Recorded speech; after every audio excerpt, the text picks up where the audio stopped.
Vamos lá, boa noite, turma. Iniciamos a gravação aqui, que é para a gente postar no YouTube, né, para o pessoal que não conseguiram chegar a tempo e não conseguir perder nada. Vamos dar início aqui, está faltando um minutinho só, é o tempo que a gente já inicia, e quem for chegando vai entrando aí. Antes de qualquer coisa, quero agradecer a participação de todos.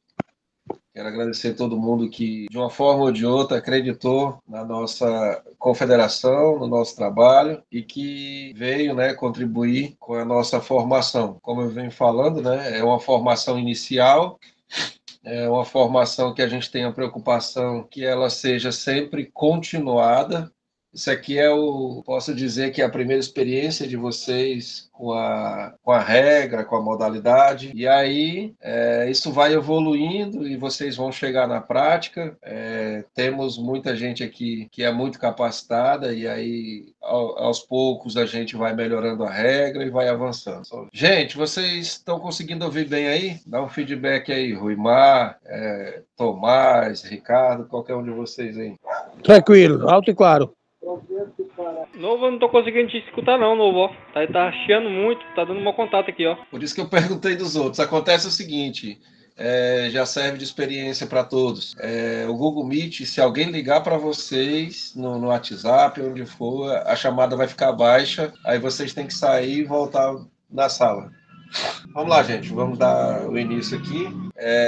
Ontem fizemos a primeira aula, né? Então, chegamos ontem até a página 10. Hoje a gente vai dar continuidade da 10 em diante. Quem não conseguiu acompanhar a aula de ontem, mas a gente fez questão de enviar lá para o YouTube, colocou no grupo para vocês poderem acompanhar. E aí eu acredito que dá para a gente ter uma dinâmica boa, né? Uma continuidade. E aí a gente vai estar seguindo a partir daqui, para não perder muito tempo, né? E aí, como eu já tinha comentado, a gente tem todo o cronograma, né, da nossa formação. Tem aqui a parte teórica, depois vai ter a parte prática, e o terceiro módulo é uma avaliação final, onde a gente vai entender de fato até que ponto vocês conseguiram absorver a regra, como que aplicaram ela na prática, né? Porque uma coisa é o aluno, o árbitro, né, no caso de vocês, ele dominar a regra.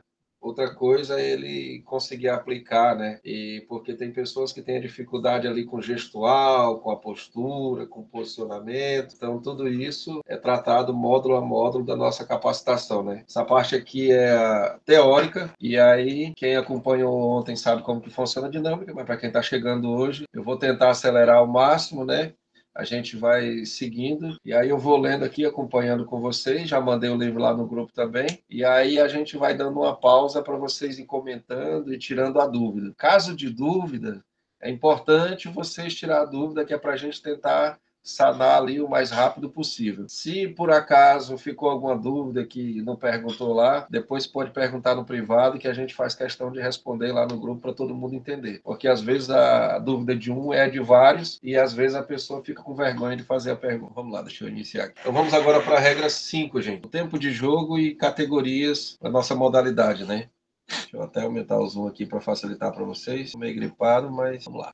O X1 e X2 compreenderá as seguintes categorias no naipe masculino e feminino, e seus tempos de jogos serão divididos em 2 períodos iguais, de acordo com a tabela abaixo. E aí tem uma observação aqui, quem já é do meio da arbitragem já conhece isso, né? Essa observação é simples. Imagina que a gente tem um atleta aí de alta capacidade, um cara que muitas vezes resolve, mas aí o atleta tem 15 anos. Acontece muito isso. E aí o presidente, o responsável da equipe, quer porque quer que o atleta jogue.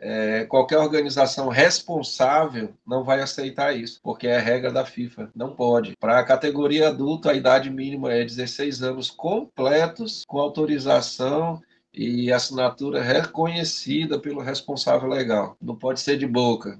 Vamos imaginar que o Ricardo é o pai do atleta e diz, não, eu autorizo. Não é bem assim. Tem que ter assinatura, e a assinatura dele tem que ser reconhecida. E aí, se o atleta tem 15 anos, não tem conversa. Ele não vai jogar a categoria adulta. Então, tem uma observação aqui.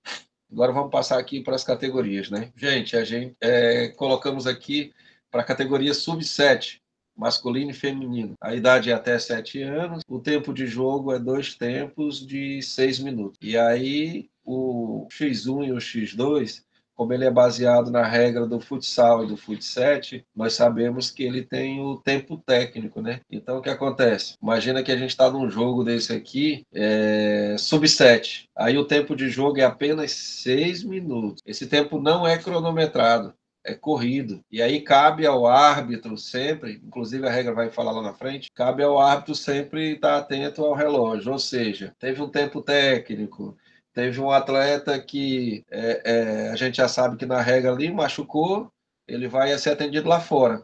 Independente se é atleta de linha, goleiro, qualquer atleta. Machucou, substituição imediata. O árbitro não tem que perder tempo com atendimento, com nada. Mas existe uma perca mínima de tempo ali na substituição. É uma situação que você vai muitas vezes paralisar o jogo para advertir alguém lá no banco. Então, assim, no X1 e X2, dentro da nossa confederação, a gente quer que o árbitro conduza essa arbitragem, esse jogo, com muita calma, sem muita pressa, sem muito, vamos dizer assim, sem acelerar nas horas que não deve. A gente quer um jogo tranquilo, de fato, com a regra bem aplicada. Então, teve substituição, teve um tempo ali na advertência que parou, teve um tempo técnico, tudo isso o árbitro vai acrescer ao final do jogo, né? E a regra também vai estar falando só na frente, eu só estou aproveitando aqui para explicar para você, porque às vezes tem gente que pode achar que 6 minutos é pouco, não é. Então vamos lá, categoria sub-7, 2 tempos de 6. A categoria sub-9, 2 tempos de 8. O sub-11, 2 tempos de 10. Sub-13, mesma coisa. O sub-15, 12 minutos cada tempo. Aí do 17 até o adulto ali, a partir dos 18, né? Todos são 15 minutos. Aí a gente vai aqui para o Master. Independente de ser masculino ou feminino, o tempo é o mesmo. No Master aqui, de 35 a 40 anos, 15 minutos. Aí vamos para o veterano, né? 41 a 50 anos. Aí diminui um pouquinho, 12 minutos cada tempo. O sênior, que já é a galera a partir dos 50, 10 minutos. Aí a turma ali da categoria dos 100 quilos, que é o pessoal de 100 a 120 quilos, 12 minutos cada tempo. E os influenciadores, que é a categoria adulto, mas são os influenciadores da internet, né? 2 minutos de 15, que é um jogo normal da categoria adulto. Aqui tem uma observaçãozinha simples, né? As categorias a serem criadas deverão obedecer à orientação e regulamentação da confederação. Para efeito de distinção de limite de idade, categorias específicas em nossa tabela, onde consta a categoria, será considerada a idade completada no ano da competição.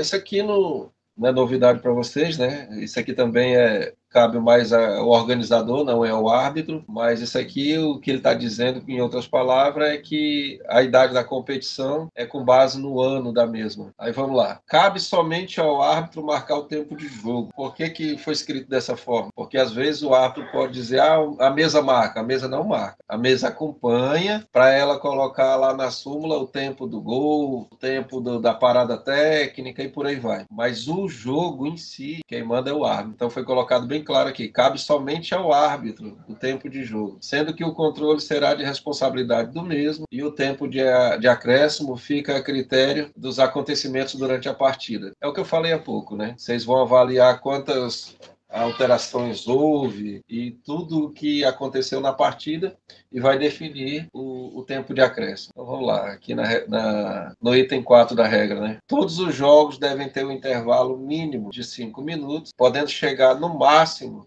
a 10 minutos. Aí isso aqui é importante porque assim, o X1 pode ser que tenha uma equipe que está enrolando, querendo descansar mais, e aí muitas vezes tem um árbitro que perde muito tempo conversando e tudo mais.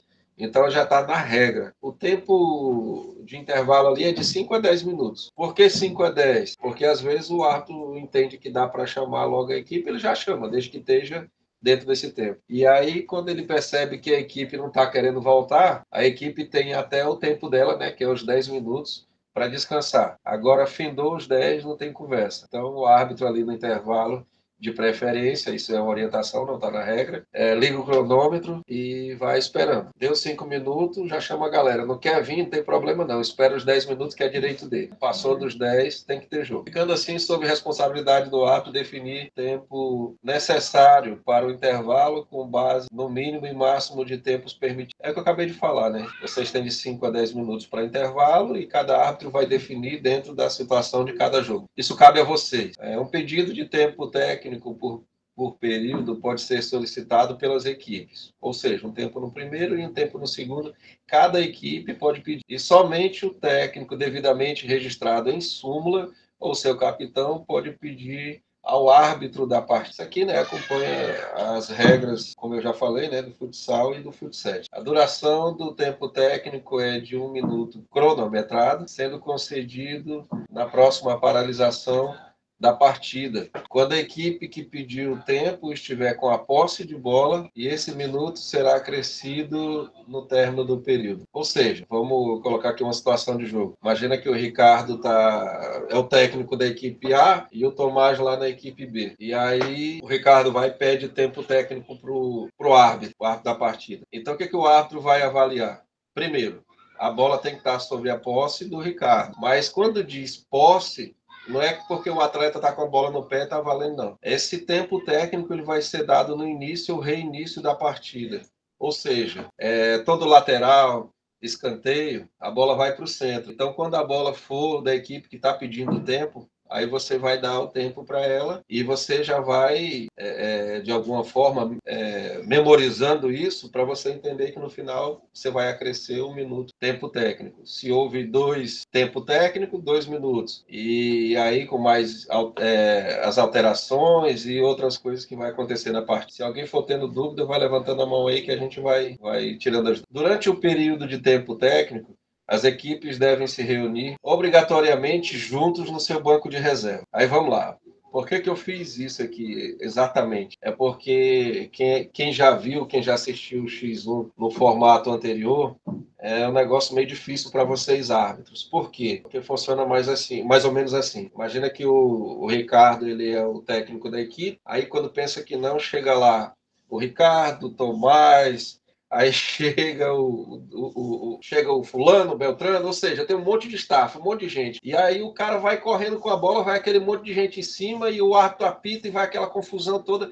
Na nossa modalidade não vai ter. E aí, toda vez que tem um tempo técnico, alguma coisa, rapaz, é um negócio complicado. O jogador se joga no chão, reúne aquele monte de gente, aquela confusão toda. Então, aqui o que eu fiz? Coloquei que obrigatório. É obrigatório. É tempo técnico? Então, Ricardo, tu vai conversar com o teu pessoal lá no banco de reserva, né? Então, ele tem que sair para lá, porque aí os árbitros vão ter o momento deles junto lá no meio da quadra, né? O árbitro, que é só um, né? Junto com a mesa, não sei, ele vai ter o tempo dele para fazer o alinhamento de vocês, que é normal, né? Vocês que são árbitros experientes sabem que às vezes você precisa de um tempo lá para você fazer algum alinhamento com teu colega de arbitragem. Tô continuando aqui. Nessa paralisação, o árbitro deve informar, se solicitado, o tempo de jogo. Ou seja, se alguma das equipes perguntar, professor, qual é o tempo de jogo? O árbitro fala, sei lá, 10 minutos, 8 minutos. Se ninguém perguntar, não precisa, né? É apenas se solicitado aos atletas ou comissão técnica em questão. Aí vamos aqui às observações dessa mesma regra, né? Durante o período de tempo, os atletas precisam estar juntos em seu banco de reserva. Agora, por que isso, né? É importante. Tudo aqui é muito pensado com muita cautela. O tempo técnico eu já peço dentro da regra para que não haja interpretação que a equipe A vá para o seu banco, a equipe B vá para o seu banco, até para evitar de um ficar ali naquela situação ríspida, um xingando o outro, não sei o quê. Então facilita até para a equipe de arbitragem, que é muito pequena, é um árbitro e um na mesa, então fica difícil para controlar tudo isso, e eu já tento resolver o problema já dentro da regra. Cada um para o seu lado, já facilita, e eu estou explicando para vocês entenderem, né, o porquê que foi escrito dessa forma. Inclusive, a regra necessita de uma redação melhor, né? Mas a gente escreveu aqui para vocês entenderem e depois ela vai passar por melhoria. Vamos aqui na letra B, né? Ainda durante o tempo técnico, atletas reservas são obrigados a estarem usando colete. Agora, por que isso, né? Imagina que a gente está aqui no X1. Então, tu tem 2 atletas que acabou de sair do jogo, que está com a camisa ali, que são os titulares, e aí tu tem mais 2 lá no banco. E aí até para o árbitro entender o que está acontecendo, porque está todo mundo junto no banco, então quem era reserva vai estar de colete, e quem era titular vai estar normal lá. Então tudo isso a gente já colocou na regra para não gerar interpretação, para facilitar a vida dos oficiais de arbitragem. Continuando aqui. E fica proibido atleta reserva ou membro da comissão técnica adentrarem ao campo ou quadra. E aqui eu já expliquei anteriormente, né, o porquê que eu escrevi isso. É porque geralmente a gente vê no outro formato lá que o pessoal gera uma espécie de bagunça e a gente está cuidando de uma modalidade que a gente tem a preocupação que a equipe de arbitragem é pequena, que eu preciso ter uma transmissão, que a transmissão precisa ser o mínimo organizada possível para quem está acompanhando o jogo. Então aqui a gente já resolve vários problemas. Primeiro que todo mundo tem que ir para o banco.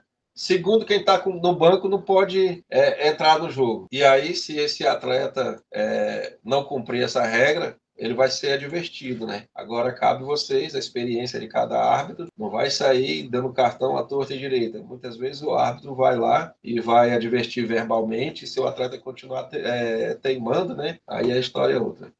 Então vamos lá, não é permitida nenhuma substituição durante o tempo técnico. Eu falei, né? Os titulares vão estar normal ali de camisa, os reservas vão estar de colete, e eles não podem simplesmente fazer a substituição nesse tempo técnico, porque a substituição tem que ser autorizada, como já foi falado anteriormente. Então, vamos lá. Caso ocorra qualquer tipo de infração durante o pedido de tempo, seja por atletas ou integrantes da comissão técnica, o árbitro somente deverá aplicar as sanções no retorno do pedido, estando os atletas em campo ou quadra. E eu já expliquei, né, por que eu sempre coloco o campo ou quadra, porque é baseado no futsal ou no futset, aí bem como as comissões técnicas e o atleta suplente em seus respectivos locais destinados à devida identificação dos infratores. Ou seja, resumindo isso aqui para facilitar, a situação é a seguinte: durante o tempo técnico, o atleta foi lá e xingou o árbitro, acontece muito essas coisas, ou então o outro foi e entrou de forma indevida para o campo, aí o árbitro, de forma preventiva, foi lá e deu a advertência verbal, né? Você não pode, por isso, por aquilo. E aí o cara continuou. Aí beleza, o árbitro vai ter a paciência, calma, vai esperar. O retorno da partida lá, ele vai ter que dar a posse de bola, né? Porque essa bola tinha uma posse. Nessa posse de bola, o árbitro vai advertir, né? E aí vai esperar, ele vai ter que sinalizar para a mesa. Por isso que a gente pede que só no retorno, porque aí ele vai sinalizar para a mesa vai anotar tudo. E como eu já falei, né, a intenção nossa é que as arbitragens nossas sejam o mais organizado possível, com um pouco de calma, né, por parte dos árbitros, porque muitas vezes, para quem está iniciando, principalmente, quem tem experiência não é difícil, mas para quem está iniciando, se o cara tenta acelerar demais, o cara tenta, entre aspas, inventar muita coisa, aí ele arruma problema e ele se complica, né, para a condução da partida. Então, principalmente, isso aqui é pensando principalmente nos iniciantes, tentar ter uma partida tranquila, calma, aplicando a regra da forma correta, sem tentar acelerar demais e daqui a pouco se enrolar nessa partida. Agora vamos continuando. Toda paralisação por motivo de contusão ou qualquer deve ser acrescida ao final do período, sempre a critério do árbitro, que levará em consideração todo e qualquer tempo perdido durante a partida. Que eu já tinha comentado antes, né? Tudo que acontecer durante a partida, teve uma substituição, teve um tempo técnico, alguém que caiu, demorou a levantar e tudo que acontece, né? O árbitro vai definir quanto de tempo que ele acredita que precisa ser acrescentado. E eu já coloquei na regra que só cabe ao árbitro, porque aí vai ter um treinador que vai dizer, mas professor, a gente perdeu 5 minutos e o senhor só deu 3. Aí o árbitro vai estar amparado pela regra. Cabe somente ao árbitro definir esse período. E aí o árbitro vai entender, não, foi 1 minuto aqui, 30 segundos ali, 20 acolá, e aí o árbitro já está amparado pela regra. É o árbitro que decide o tempo lá. Para os acréscimos na partida, o árbitro deve indicar para os bancos de reserva o tempo que será acrescido próximo ao final de cada período, para que dessa forma todos os envolvidos na partida tenham ciência a respeito do tempo a ser acrescido. Isso daqui, gente, isso aqui acontece em várias modalidades, né? Tempo ali a 15 minutos, um exemplo, e aí já está com já está dando ali os 14, próximo dos 15, o árbitro vai sinalizar, geralmente ele sinaliza para a mesa, os dois bancos já entendem, e aí para facilitar, a mesa também pode contribuir com isso, mas ele vai sinalizar 3 minutos de acréscimo. Agora, por que dessa sinalização? Porque alguém vai estar transmitindo, alguém vai estar fazendo um vídeo, então o árbitro ele não está apitando só para os atletas que estão ali na disputa da partida. Ele está apitando para quem está na disputa do jogo, para o torcedor que está acompanhando em volta do ginásio, da quadra, do campo. Ele está apitando para o cara que está acompanhando através de uma transmissão. Então, a gente tem esse cuidado para que a nossa arbitragem seja organizada a ponto de ter uma sinalização bem clara, bem objetiva. O comportamento do árbitro, a gente tem que buscar o máximo possível, né, para se aproximar da excelência. Continuando aqui a redação, né? Servindo ainda esta sinalização para que possíveis torcedores também tenham acesso à informação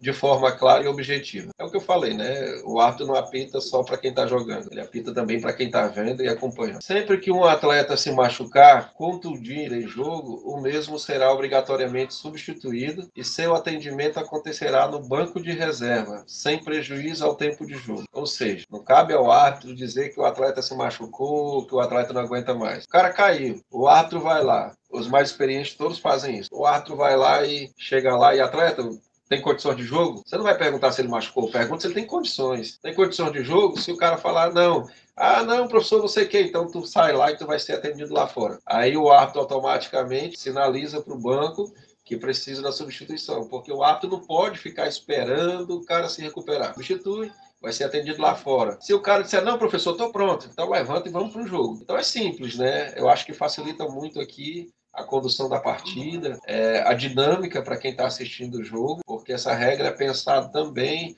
nas transmissões, porque o retorno da modalidade ele só vai vir quando a gente tiver um produto que for capaz de vender para uma transmissão, porque a partir do momento que você consegue vender esse jogo, é quando a modalidade passa a ter um retorno financeiro. Caso contrário, ela só gasta. Então, a regra também é pensada na venda desse produto, que é a nossa transmissão do jogo. Agora, vamos lá para a regra 6, né? Início e reinício de jogo. Para o início de jogo, a escolha de campo ou pontapé inicial deve ser feita por um sorteio, utilizando uma moeda. O vencedor cabe a escolha do lado que irá defender.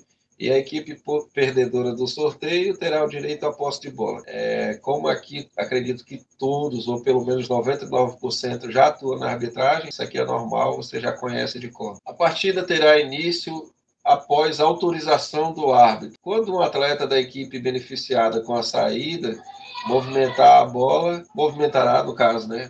A bola que deverá estar imóvel no centro do campo e a bola poderá ser movimentada em qualquer direção, sendo considerado o início da partida com movimento. Ou seja, quem é do futsal aí eu vou relatar uma situação que vocês são árbitros e entendem bastante. Acontecia muito no futsal, o cara deixava a bola no centro, o outro ia e chutava direto. Então a regra diz que tem que ser movimentada para qualquer lado, esquerda, direita, para trás, para frente. Então, se tem que haver o movimento, a gente precisa ter o cuidado, né, para que o cara não chute direto. Aí alguns de vocês vão dizer assim, mas se o cara chutar, ela foi movimentada. Mas por isso que a gente continuou aqui a regra. Ó. Não valerá o gol diretamente do início de jogo, reinício ou após a marcação de um gol, que também é um reinício de jogo, né? Então, o que acontece? Que eu acabei de falar. A bola está no centro. Não houve um toque e o cara bateu direto, não é gol.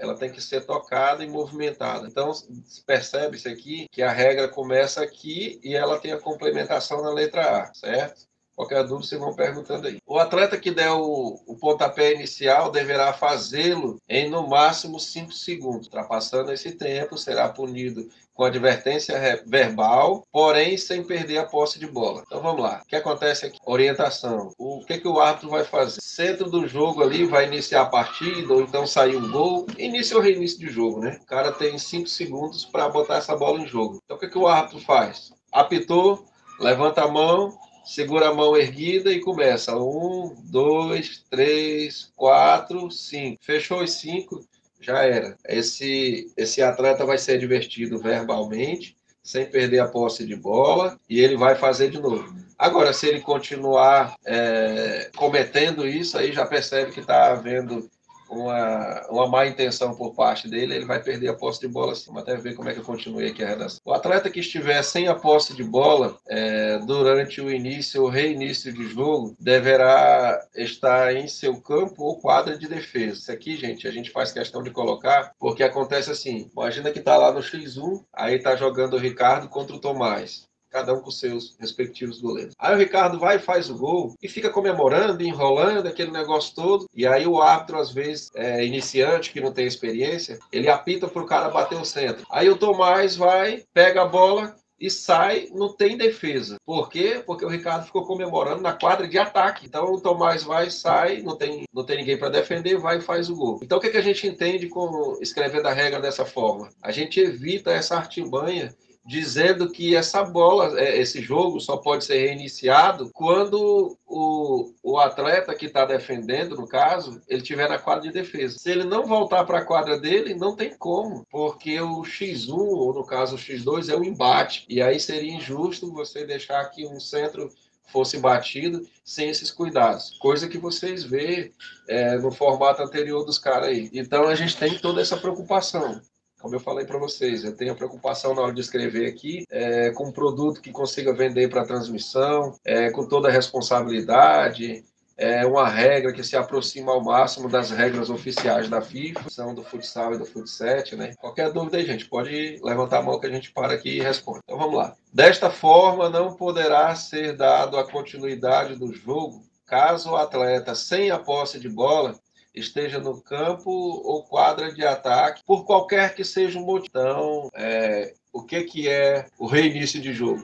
O reinício de jogo é um lateral, um escanteio. Foi lateral, foi escanteio, a bola volta para o centro. E aí vai ser feito o reinício ali do jogo, né? Ou no caso, quando sai um gol também. E aí o que acontece? Quando a regra diz aqui que por qualquer motivo, quem está sem a posse de bola não pode estar na quadra de ataque, é justamente o que eu acabei de dizer.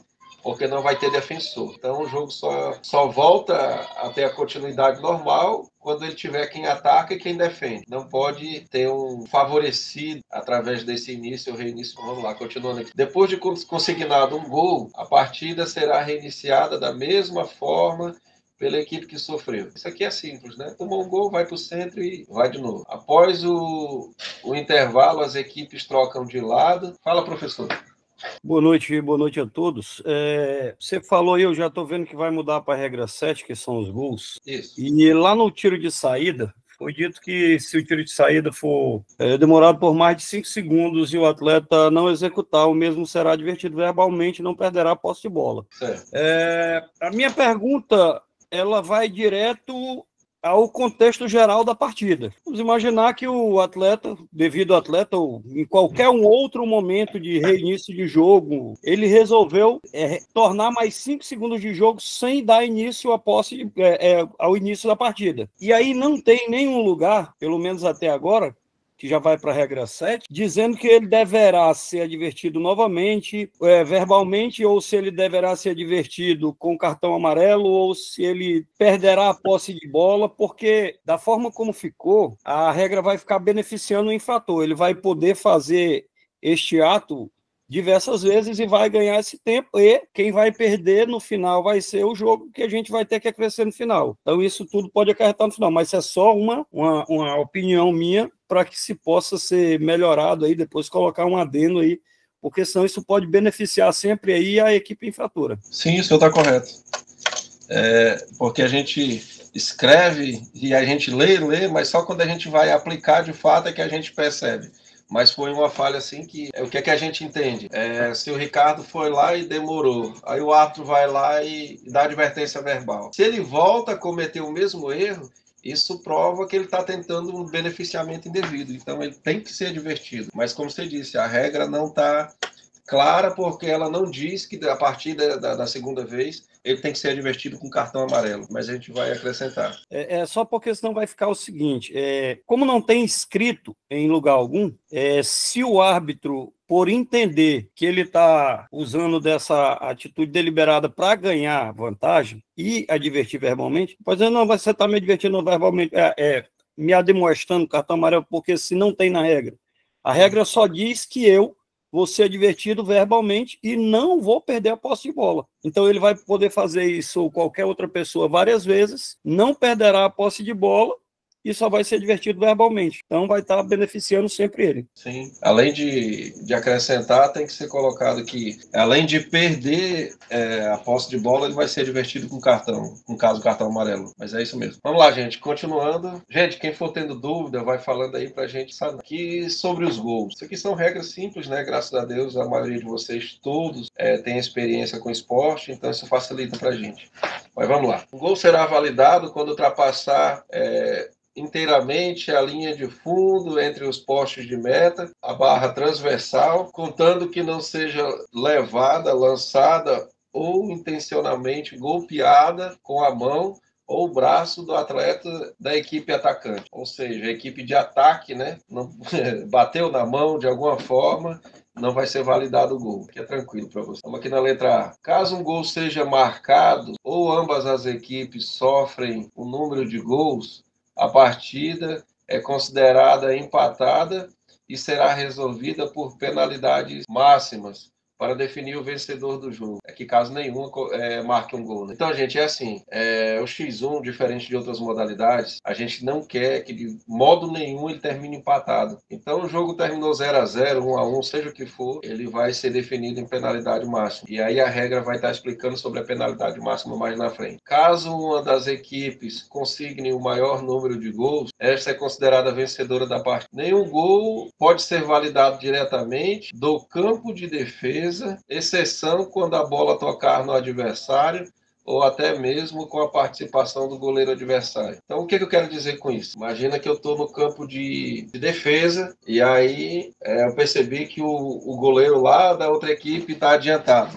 Aí eu vou lá e faço o gol. Nesse caso, do X1 especificamente, esse gol não será validado pelo fato X1 e o X2. O público está buscando o embate entre os atletas. E aí quanto regra, claro que a regra ela cabe a mudanças, né? A gente tem a Comissão Nacional de Regras, e pessoas que quem vai estar tratando sobre isso são pessoas que vivem o esporte, que entendem de regras. A minha contribuição foi dada aqui, o primeiro passo. E aí é eles que vão dizer se certa regra continua, se muda e tal, e por aí vai. Mas por que foi colocado isso para vocês entenderem? A gente não quer, entre aspas, um jogo feio que sai um gol a qualquer momento, de qualquer forma. No X1 e no X2, o que se busca de fato é o embate, é o drible entre os atletas. Então é por isso que a gente não quer que saia esse gol do campo de defesa. O gol tem que sair do campo de ataque. E aí a gente coloca aqui embaixo, caso isso aconteça, qual que é a penalidade? Posse de bola com reinício de jogo para a equipe adversária. Então, tá jogando o Ricardo contra o Tomás, o Tomás foi para o ataque, ficou lá no campo de ataque. Aí o Ricardo está no campo de defesa dele. Percebeu que o goleiro Tomás está adiantado. Fez o gol. Esse gol, além de não ser validado, essa bola vai ser revertida, né? Quem vai estar com a bola é o Tomás, porque o Ricardo, entre aspas, fez um gol indevido. Então, pode parecer confuso para muita gente dizer, pô, mas o gol é válido, mas é porque, estou explicando, né? O que a gente quer aqui é o embate, é o drible, é a situação, porque a gente quer vender isso para uma transmissão e coisa do tipo. Então, o que a galera quer mesmo é o drible, é o embate entre os atletas. Se a gente deixar que aconteça qualquer coisa na partida, não vai ser um produto vendável a longo prazo. Aí vamos lá. Nenhum gol pode ser validado diretamente de início ou reinício de jogo. Eu até acho que isso já estava lá na outra letra, mas aqui tem a penalidade, né? O que acontece se o cara fizer o gol direto? A posse de bola com reinício de jogo para a equipe adversária. Então, se você só reverte, não tem penalidade para quem fez. Agora, o goleiro, após efetuar uma defesa, ao repor a bola em jogo, se o mesmo permitir que essa bola ultrapasse inteiramente a linha de fundo, entre os postes, travessão de sua meta, o gol será considerado válido. Gol contra. Acontece muito, né? Quando eu já fui goleiro, e aí eu tenho um lugar de fala aqui, quando o goleiro pega a bola e ele volta com ela lá atrás para arremessar. E aí tem uns goleiros que dormem no ponto, né? Às vezes ele já está dentro do gol, não percebe o local dele, e ele pega essa bola aqui, ele volta atrás para arremessar. Se o árbitro estiver bem posicionado, entender que ele retornou com essa bola e ela ultrapassou completamente ali a a trave, a nossa linha imaginária, né, vai ser dado o gol contra. Isso aqui é normal para você, né? Isso acontece em qualquer modalidade. Nenhum gol poderá ser validado quando houver a participação ou interferência de qualquer tipo de elemento estranho na jogada. Isso aqui, né, porque a modalidade nasce agora para a gente e a gente ainda não tem o material todo para fazer um negócio legal para vocês. Mas acontece muito. Na pelada, os caras jogavam lá, imagina que o Ricardo tá com a bola e o Tomás está na defesa. O cara jogava camisa, o cara jogava sandália, às vezes não é nem um atleta, é alguém lá de fora, é um torcedor, sei lá o que, pode acontecer. Então esse gol não será validado se durante essa jogada acontecer algo que não é normal para o jogo, né? Então, por isso que a redação coloca qualquer tipo de elemento estranho na partida. Pode falar, professor. Rapaz, lá vai eu de novo, não me ache chato. Mas... a gente precisa da sua experiência. E assim, eu vejo que tem muita gente participando e assim, toda vez eu comento em alguns lugares que eu vou que toda unanimidade é burra. Então, vou tentar ajudar, tá? Claro. No item B aí dos gols, a regra fala que caso uma das equipes faça maior número de gols, aí esta será considerada vencedora, certo? Correto. Sugiro que entre uma ressalva, salvo se a mesma não se reduzir ao número mínimo de atletas, quando a mesma perderá pelo placar de 3-0. Sim. Porque aí, como eu vi a aula de ontem, que você mandou a aula de ontem, e até tem uma sugestão também para fazer a este respeito, a regra lá prevê que se uma equipe ficar reduzida ao número mínimo, ela perderá no score de 3-0, certo? Sim. Sugestão para que o senhor pense também aí junto com os demais.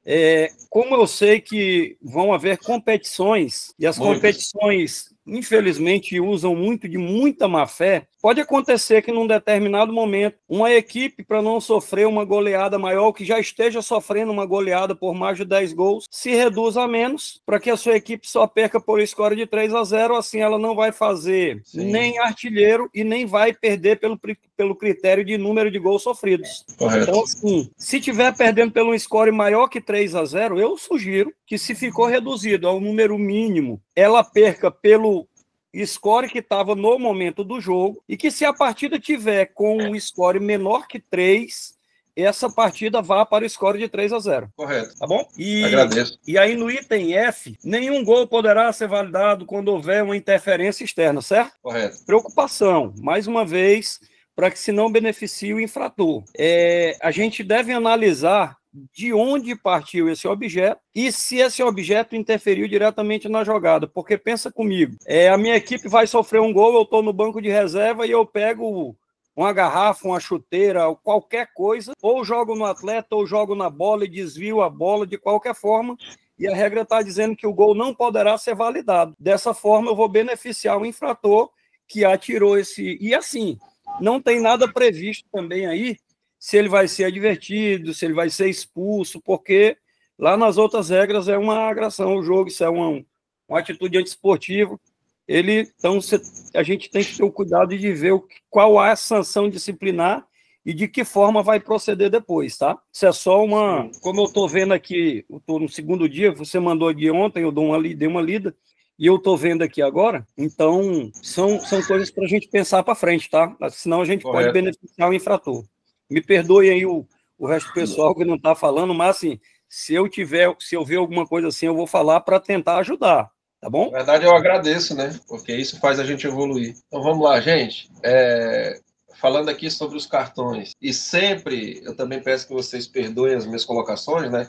Não é falando mal, mas sempre que eu faço uma comparação com o nosso X1 e o formato feito por outras pessoas, é porque todo mundo já viu, já acompanhou, muitas vezes até já apitou o outro formato, e querendo ou não, vai haver comparações. Então a gente sempre precisa explicar para vocês, e muitas vezes eu vou estar dizendo, olha, nosso formato é diferente por isso, por aquilo, justamente para o melhor entendimento de vocês. Inclusive, uma das preocupações nossas é que aqui nós temos o cartão, e o cartão é normal, como de qualquer outra modalidade. Já no formato dos caras, o cara pode pegar 10 cartões amarelos no jogo que está tudo certo.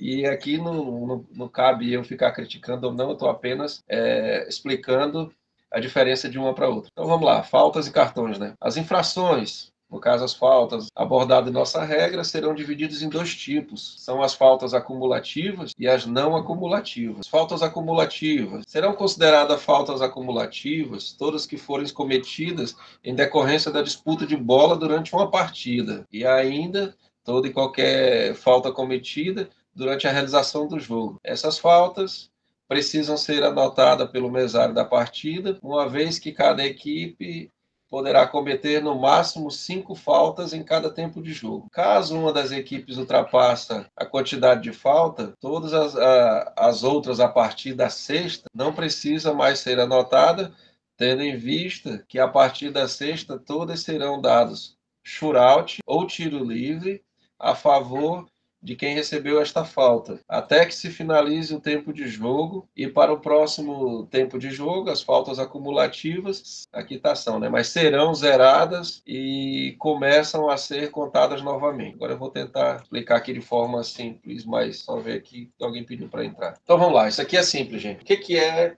a falta acumulativa? Toda falta que acontece no jogo. E aí daqui a pouco vocês vão entender o que é a não acumulativa. Mas aí o que acontece? Como a gente usa como base a regra do futsal e do fut7, cada equipe pode cometer até 5 faltas durante cada tempo de jogo. A partir da sexta é shootout ou tiro livre. Se for no futsal, é o tiro livre. Aí não tem muito o que explicar, que todo mundo conhece. Se for no society ou no futebol, no society, no fut7, aí é o shootout, né? E aí a regra do shootout segue a mesma regra do fut7. Daqui a pouco a gente vai estar falando sobre o shootout também. E aí o mesário tem que notar, né? Até a quinta falta. A partir da quinta não precisa mais notar, porque já se sabe que todas daí em diante serão dados ali o shootout ou o tiro livre até que termine esse tempo de jogo. Agora vamos para a observação aqui. Pode falar, Hernan. Noto falou a questão do tempo de jogo até 15 anos, entendeu? A idade. E o adulto vai ser, qual é o tempo? Falei também, é 15 minutos. 15 minutos cada tempo no adulto. Inclusive, a gente tem uma tabelinha lá que explica todinho. Então, vamos lá, gente. Aqui a observação rápida, né? No caso do X1 e X2, disputado no fut7 ou society, após a quinta falta, todas as próximas até que termine o tempo de jogo será dado shootout. Mas se essa partida estiver sendo disputada no futsal, é dado tiro livre. Agora eu vou passar aqui seguindo, né? Os carrinhos não são permitidos em nossa modalidade. É uma forma de tentar evitar aqui o jogo feio, a agressão no jogo, até mesmo para a gente evitar que tenha atleta machucado de forma indevida, né? Então a gente preza também pelo bem-estar dos atletas. Então o carrinho não tem conversa. O cara dizia, professor, o carrinho foi de frente, foi só na bola, que não sei o quê. Agora, quando se trata de carrinho, e aí nós temos muita gente aqui experiente, quando se trata de carrinho, eu nunca vou interferir, né? Cabe a interpretação do árbitro. Por quê? Porque uma coisa é você dar um carrinho para você pegar uma bola que está saindo na linha de fundo sem disputa. É só o atleta e a bola, não tem adversário. Aí, nesse caso, a gente entende que normal, é válido. Aí, agora, o cara deu um carrinho na disputa, de fato, aí não tem conversa. Carrinho na disputa, ele vai ser falta. Então, vamos continuar aqui para vocês entenderem. Carrinhos não são permitidos em nossa modalidade, portanto, cabe ao árbitro interpretar a intensidade para definir se a punição será para cartão amarelo ou vermelho. Por que eu coloquei que cabe ao árbitro definir a intensidade? Porque às vezes o cara vai de frente, mas o cara vai ali próximo do joelho, vai para quebrar mesmo, e o árbitro entende. Aí quando ele vê aquilo, já é vermelho, não tem conversa. Ou então o cara vem com um carrinho que pega o adversário de costas, sem nenhuma situação de defesa, vermelho, não tem conversa. Agora, quando o árbitro entende, não, é um carrinho normal de jogo, disputou a bola, mas houve a disputa, e a regra diz que não pode, então é amarelo. Em resumo, o carrinho é amarelo ou é vermelho. Só cabe o árbitro definir. Pode falar, professor. Vamos lá, gente, o chatão da noite, né? É assim, quando na regra está escrito taxativamente assim, ó, carrinhos não são permitidos em nossa modalidade. Ponto. Então, no meu entendimento, nos seus demais colegas, sabe? No meu entendimento está dizendo assim, ó, não pode de forma alguma, beleza? Eu sugiro, mais uma vez, assim, salvo se a bola não tiver em disputa. Quando é que a bola não está em disputa? Eu posso dar um drible mais longo no cara que está jogando contra mim essa bola vai sair próxima do goleiro lá, ou entrando na área, o goleiro dá um carrinho lateral tirando a bola, e a bola não está em disputa. O goleiro deu um carrinho lateral para evitar que o jogador citado chegue e faça um gol por cobertura. Isso é um fato. A bola não está em disputa, mas quando tem escrito que a modalidade, está escrito lá, carrinhos não são permitidos.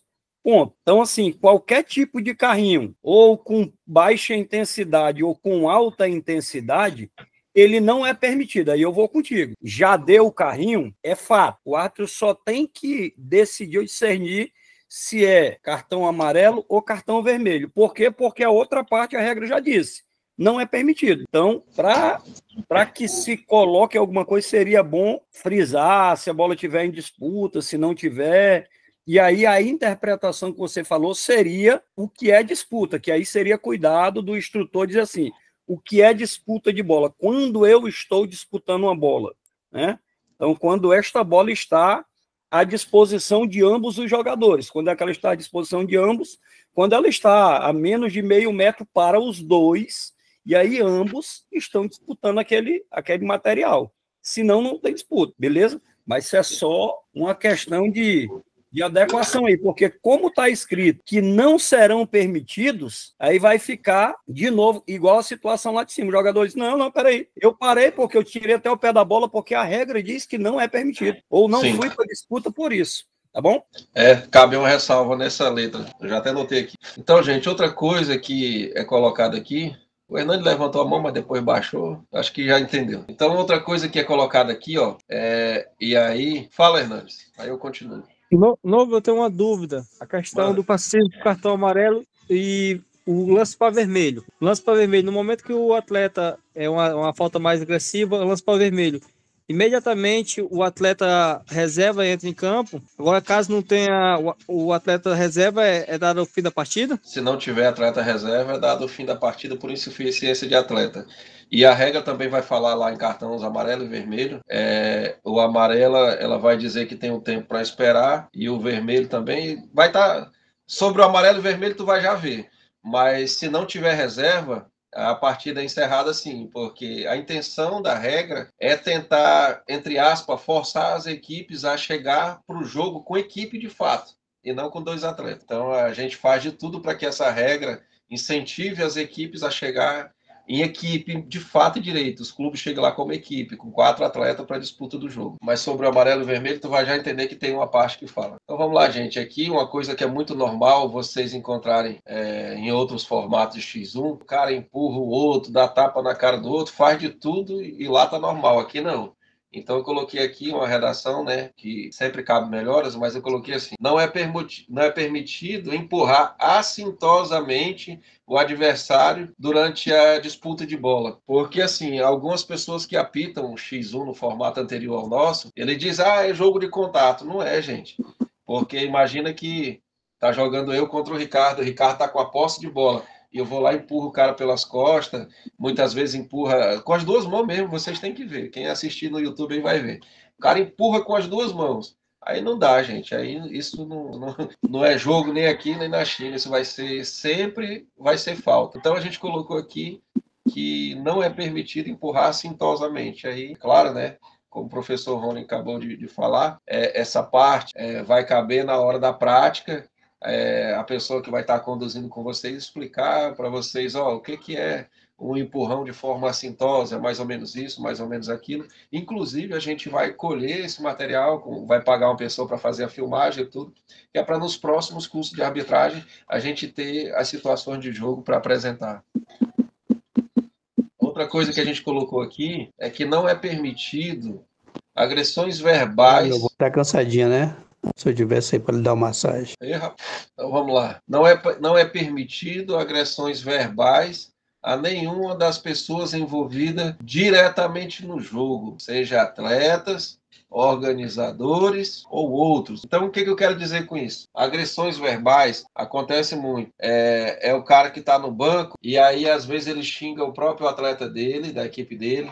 Também é falta, vocês que são experientes já no apito sabem disso. E, às vezes, o cara agride verbalmente o adversário.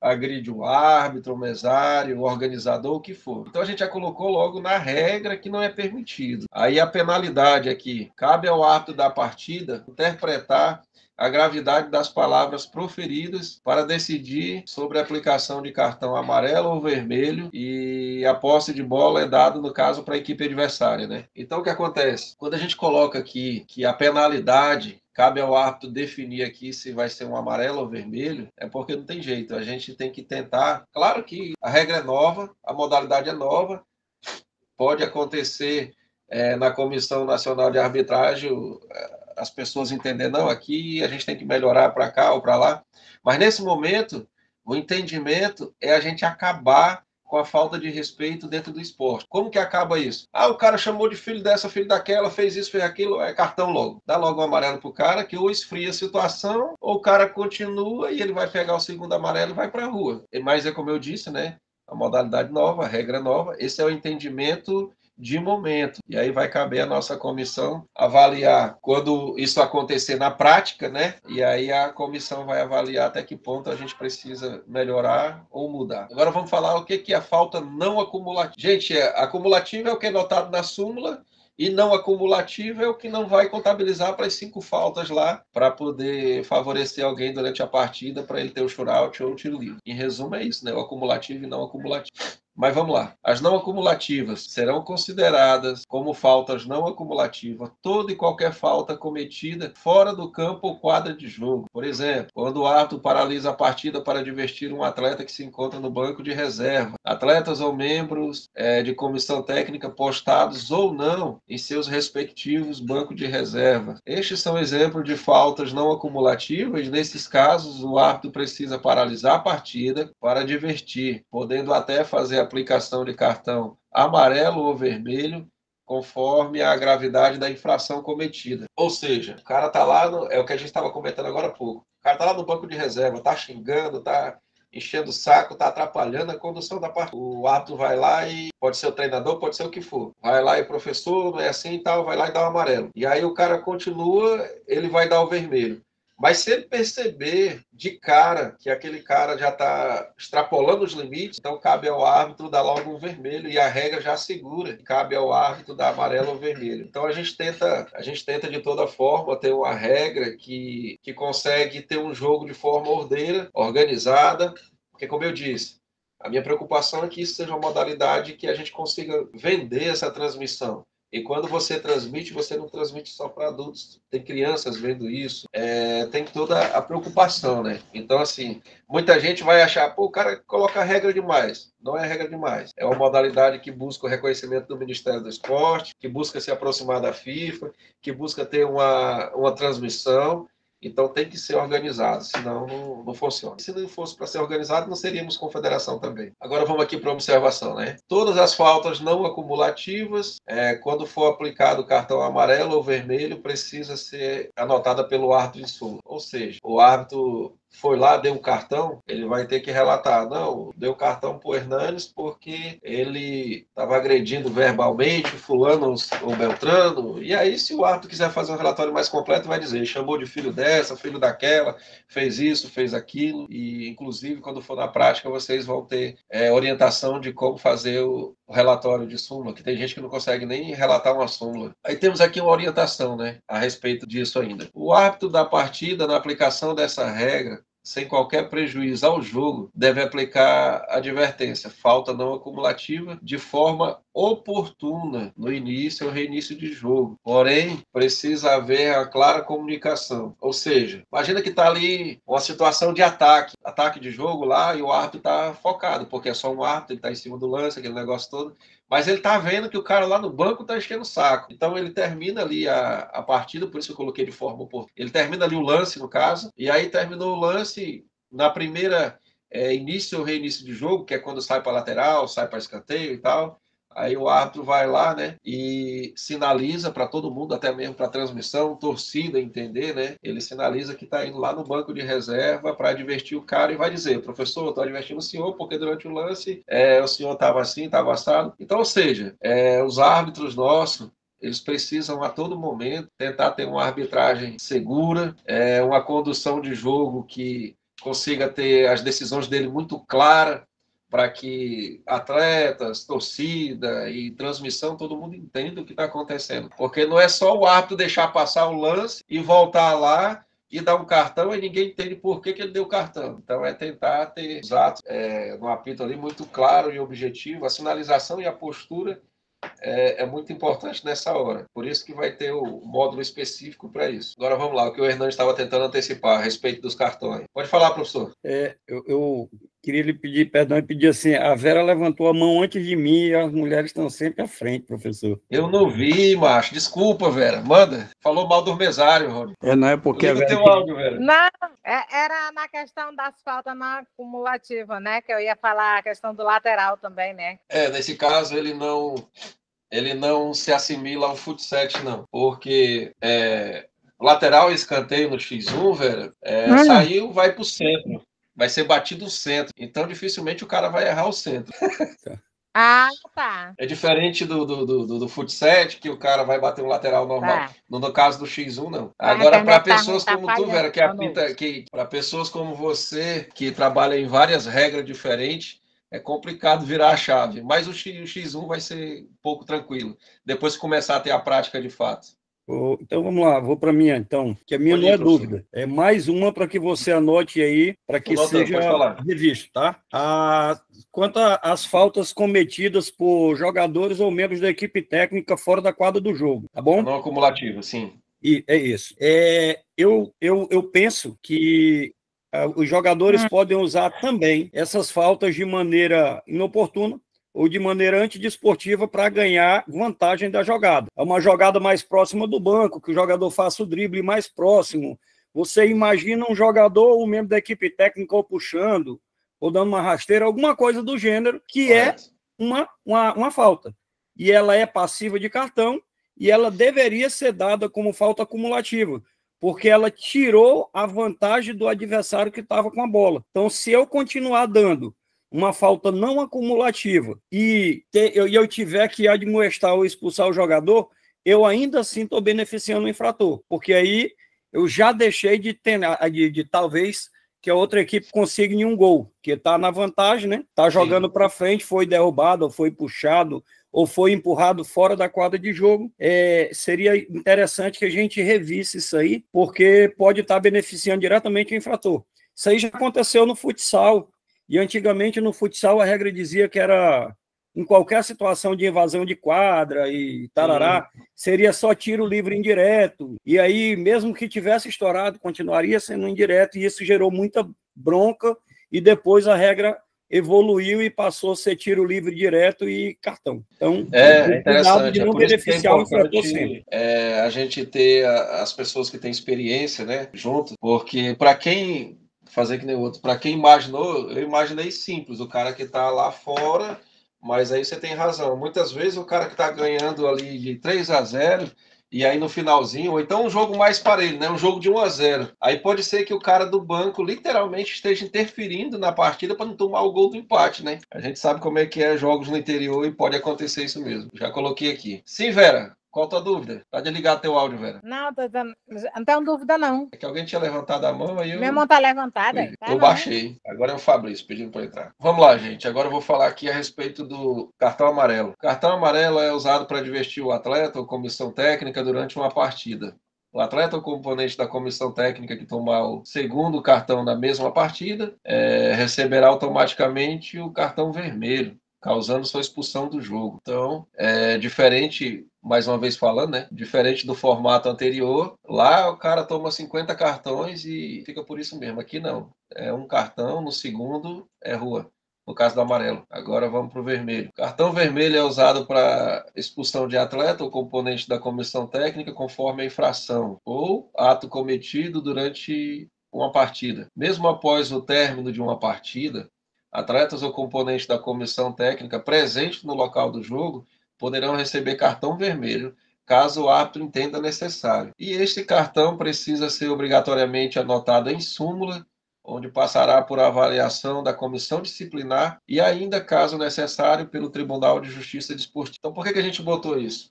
Acontece muito, principalmente em alguns lugares no interior. O cara termina o jogo e aí está revoltado porque perdeu a partida, e aí ele vai xingando o árbitro, ele vai xingando o mesário, ele acha que já acabou, mas ele está no local do jogo, no ginásio, no campo, nas proximidades, e aí ele vai, muitas vezes faz confusão, ele quer brigar, ele quer bater, ele quer isso. Então, terminou a partida, mas ainda está no local do jogo, o árbitro pode relatar e pode simplesmente aplicar o cartão vermelho por isso, por aquilo, e ele vai relatar. E aí, por que diz que obrigatoriamente esse relato do árbitro? Porque ele vai para a comissão disciplinar, que seria, entre aspas, ali, a primeira instância da justiça desportiva, e ainda, caso necessário, ele vai para o Tribunal de Justiça Desportiva, que aí nós temos o tribunal, já todo bonitinho, já nomeado, com advogado, com tudo, representantes de classe, que eles vão avaliar.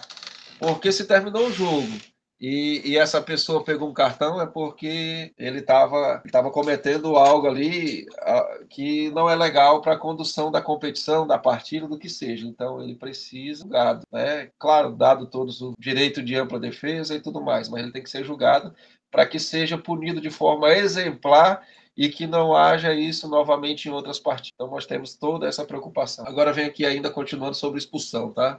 O atleta expulso em qualquer momento do jogo não poderá retornar ao banco de reserva de sua equipe. Este atleta expulso precisa ser retirado do campo ou quadro de jogo e precisa terminar essa partida fora do ambiente da disputa, podendo ficar em locais reservados a torcedores. Então, ele foi expulso, ele sai do campo, sai da quadra e ele vai lá para o ambiente da torcida. Ele não pode ficar junto, porque ele pode querer complicar o andamento da partida e, como eu já falei, né, a equipe de arbitragem ela é reduzida. São apenas 2 pessoas, um apitando e um na mesa. Então, vamos lá, letra B. Nos casos de expulsão de atletas, a equipe não será prejudicada, que era a dúvida do Hernandes lá atrás. Todas as vezes que houver expulsão, o atleta expulso precisa ser retirado do ambiente de disputa dessa partida e a equipe poderá ingressar de imediato com outro atleta. Ou seja, eu estou no X1 ou no X2, aplique-se da mesma forma. E aí, expulsou um atleta, é por isso que a gente tem reserva. O reserva entra de forma imediata. Agora, é claro, o árbitro primeiro vai acompanhar se tem a condição, se o cara saiu do ambiente, se ele não vai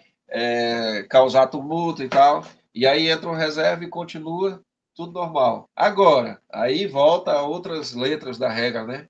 Não tem reserva? Então, infelizmente, a partida vai ser encerrada por insuficiência de atleta, porque a culpa não é da equipe adversária. É a equipe que não se planejou para participar desse jogo como equipe de fato. Continuando aqui a redação. Porém, em casos onde a equipe não tiver em seu banco de reserva pelo menos um atleta em plenas condições de jogo para a substituição do atleta expulso, a partida será encerrada por insuficiência de atleta e essa equipe será considerada derrotada por um placar de 3-0. Esse aqui, inclusive, o professor Rony já colocou uma observação que a gente vai avaliar já para alteração a nossa próxima alteração vai ser em janeiro, que a gente vai ter a assembleia e a comissão vai reunir e eles já vão avaliar isso. Mas vamos lá. Uma coisa interessante que eu botei aqui, tá aqui, Quando o atleta é expulso e eu coloco na regra que ele precisa ter pelo menos um atleta reserva em plenas condições de jogo, o que eu quero dizer com isso, em outras palavras?